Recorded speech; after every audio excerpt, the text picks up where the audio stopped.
now and be ready for hero ball because the Rockets love to go one-on-one. They did finish with 24 assists, which is 2 over their average, Big Z. The Rockets playing a lot of isolation, but they moved the ball a little bit. Houston didn't have Fred VanVleet on the floor, and I was pretty impressed with the way that they got themselves involved. But I would say a lot of those assists were built up in the second half when they started to get a little bit momentum offensively. But good on Houston, better on the Warriors being able to pick up defensively. And Şengün wasn't a factor, Mully, at all. 10 points, 13 rebounds, 4 assists, but a very quiet night considering how good he plays for that Houston Rockets team. The Warriors are a tough matchup for Şengün because he's not the best athlete. You know, and I think when he wants to bang down low, I think Draymond's more than capable of keeping him off the block, contesting his twos. And at the other end, the Warriors really make him play multiple actions on the offense, whether it be down screens, flash screens, put him in all actions and wear him down. And it felt like once the Rockets fell down 24, Zena, they started getting desperate on the offensive glass. Their numbers ended up looking pretty on the offensive glass, 15 offensive rebounds, 25 second chance points. But I feel like that came in the last 15 to 17 minutes of the basketball game. And this is Houston's brand of basketball. When they get desperate in that second half, try to make a run for it towards the end of the game, they start jumping over people's backs. They start using their length to get anything going for themselves within the half court for them. I'm impressed that the Warriors were able to sustain themselves amidst the fact that they were down, I think, 19, or out-rebounded, excuse me. But it was pretty tough for the Warriors to be able to get some size on how big and athletic Houston was. But overall, they were able to hold their own. Houston was. Minus 10 on the glass, Mully, overall. Yeah, similar to that game when the Warriors got up 31.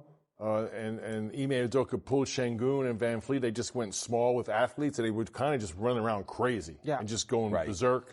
But tonight, they weren't able to get over that hump that the Warriors built that 24-point lead. But again, this is a nice win before the break. And I think you know, coming off the All-Star break, they'll have a few days of practice to iron some things out. And I just think the longer Jimmy Butler plays with this group and get Jonathan Kuminga back, this could be a totally different team than we saw, you know, the first 50 games of the season. All right, let's pick up the crunch time tape because we know what happened yesterday in Dallas. Kyrie Irving happened. He scored 42 and made a huge 3 down the stretch here. Look, things got hairy. The crowd got into it. Warriors up 4. This was a big shot by Stephen Curry to go up 7, to kind of slow things down and stabilize the basketball game. Late in the shot clock, almost at the buzzer, playing late in the shot clock, having the confidence that Steph's going to free open and Draymond will find him. And that's a tough finish by Draymond Green right there, Z. Steph mentioned that they were focused in their execution at the end of the game. That play is a perfect example of that. That's the play I was talking about. That high, it's almost a lifted split action where Draymond handled in the deep corner. Steph back picks Jimmy Butler for a wide open lane. It's cool. Nice little wrinkle. But when Steph screens, we know they're not going to leave him. Brandon Podziemski had one last night in the Dallas game. So again, just lifting everybody up. It's a way to get Jimmy out of the post, but stay activated. I love him screening. And, you know, last night, Bonte, I mentioned when Steph went out in that second quarter, he had a nice curl for the elbow jumper. I think the more they get him moving, when he's not in late clock, I like him in the mid post.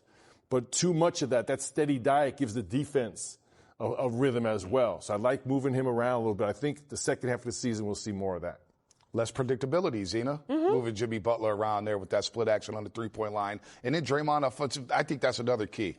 Getting Draymond Green aggressive again offensively. He's been slumping with his shot, but if he's scoring in double figures like he has on his road trip, that's a bonus for this team moving forward. There were some shots that I would have liked Draymond to pull even earlier than that 3 he made towards the end of the game, but Draymond did a great job of being able to dribble up towards the free throw line, pull some defense, and make defenses make decisions. And you're talking about being able to have defenses, you know, read and react to the Warriors. There's some plays towards the end of the game where Jimmy Butler takes a dribble in. You see Jock Landale on ball side have to come in, have to make an adjustment. Even in that wrinkle game we just saw, all the defense sucked out of the paint, wide open for an opportunity for Jimmy, or even a weak side could have came in and got the ball. So there's a big opportunity for the Warriors to show themselves in a different way than they ever have before. It's a big win going. Go ahead, Mully. Well, I was going to say, Draymond gets 13 points, but think about it. These last few games, Jimmy Butler's been getting him layups.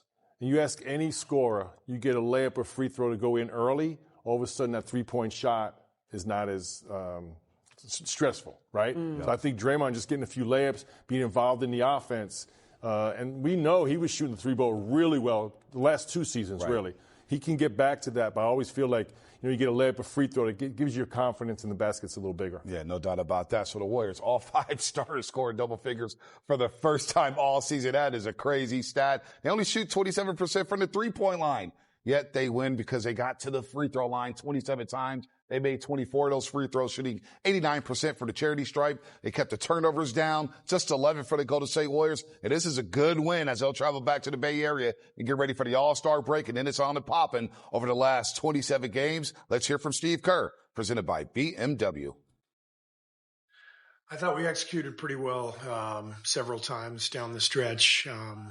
We had the one turnover when Steph tried to throw it over the top, but about 3 other plays where we executed really well. And, Jimmy got the layup off from Dre.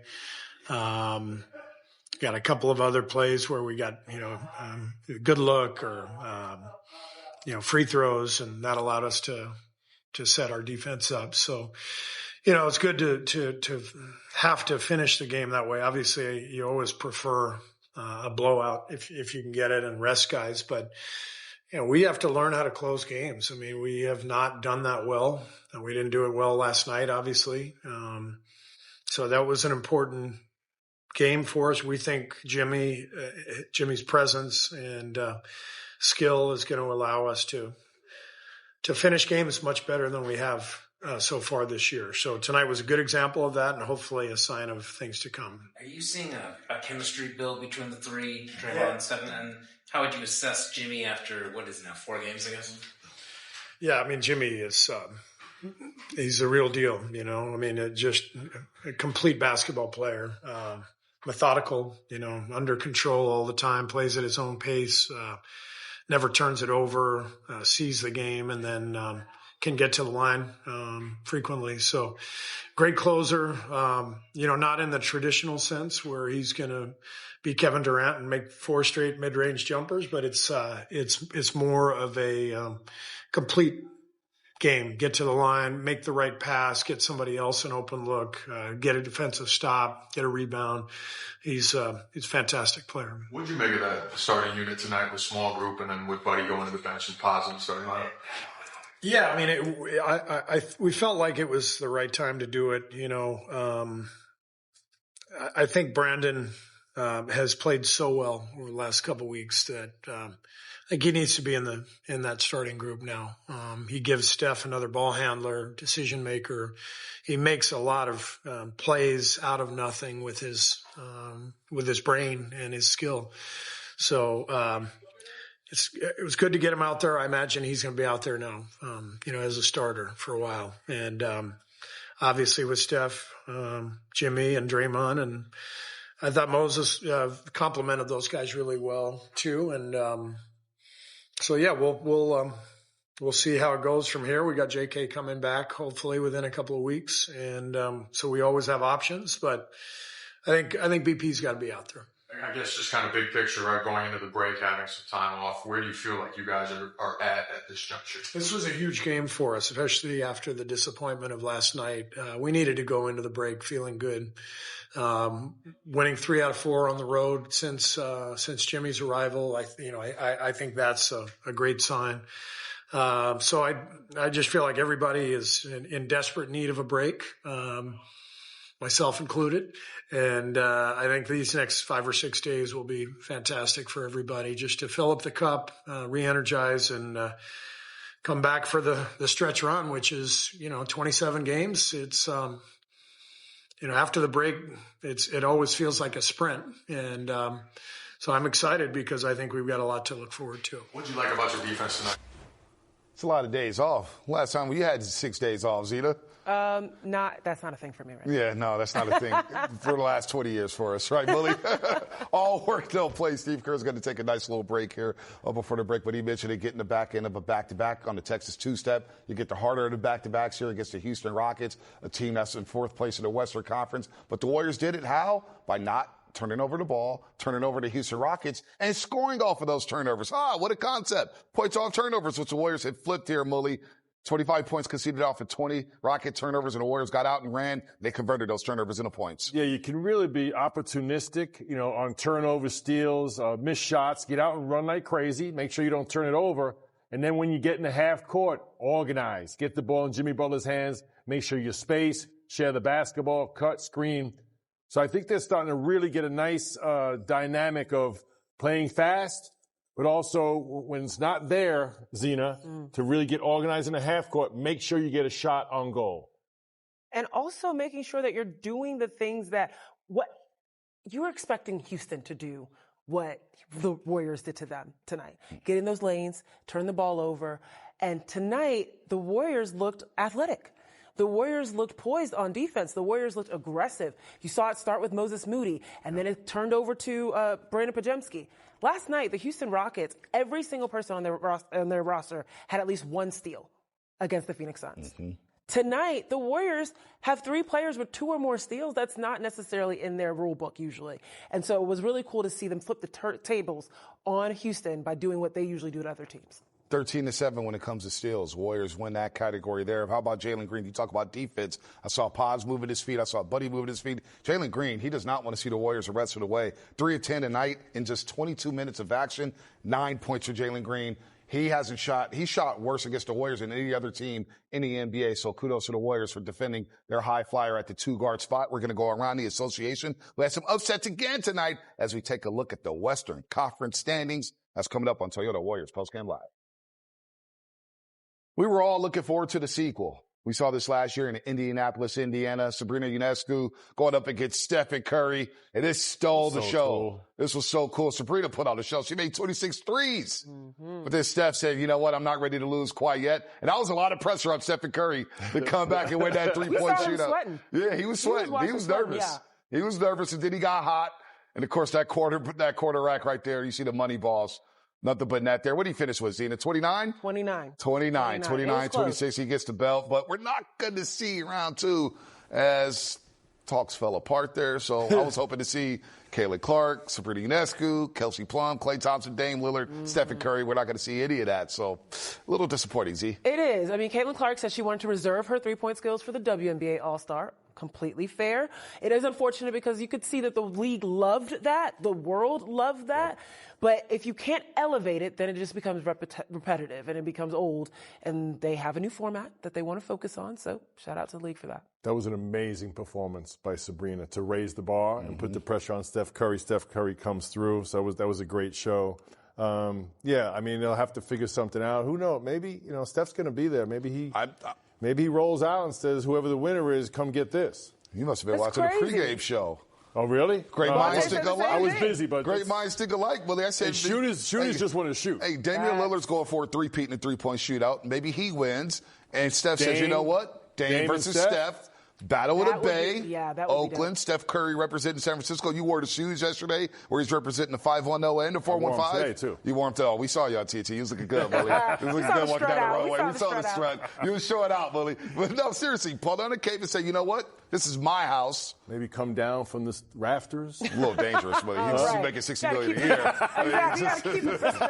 I was thinking golf cart. Yeah, I don't even want to walk it out to the court. Yeah, I want him to rest those knees with bilateral tendonitis. No zip cords and zip lines. You never know. It is possible. Stranger things have happened. Ooh. Well, see, great minds think alike, see? Look at this chemistry right here. No, we're breaking news here. All right, our Rock Daily Jacket. We're starting rumors. Sorry, Steph. We just had you on. We're starting rumors, too. Don't hold it against us. Size 13, please. No. Our Rock Daily Jackpot. Another 4-point play for Stephen Curry. The 6th of the season.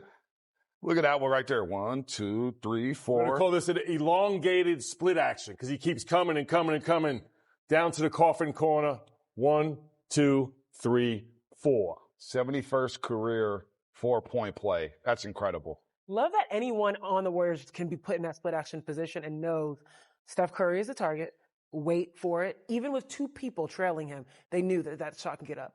With Andrew Wiggins gone, I feel like he was doing the 4-point plays consistently. Steph Curry just had to make sure. And he still knows how to count, right? There 1, you go. 2, 3, 4. And that play has taken on a new dimension with Jimmy Butler. Because all of a sudden, if they do guard it well, then you space, and Jimmy Butler's got one-on-one in the mid-post. That's a problem for the opponent's defense. Underrated star for tonight was Moses Moody, who picked up the start. He scored in double figures in 13 of his last 15 games. He's hustling. He's diving all over the floor. I love the way he's finishing right now, Zena, at the rim. Moses Moody, 10.6 rebounds, but I don't think his box score does him a service here. It's a disservice, actually, because I thought he played louder than what the stats say. Agreed. This stat line is disrespectful to the energy. I mean, this was what I saw in the first two plays of the game and a few plays of the game, the way that he was making Jalen Green pay for anything if he went into the paint. Moses Moody's athleticism was a perfect matchup against the Houston Rockets. This is the type of body that the Houston Rockets have on their roster, that length, that quickness, and he was able to showcase a little bit of himself out here tonight. But yeah, that stat line very much underserves very misleading for what he provided. Yeah, Bonte and Zena, I agree with both of you. I think he had a much more bigger impact on the win tonight than the stats show. But to me, I'm impressed whether he starts or come off the bench. Tonight he played 34 minutes, but it doesn't mean you just go out there and play out of your game.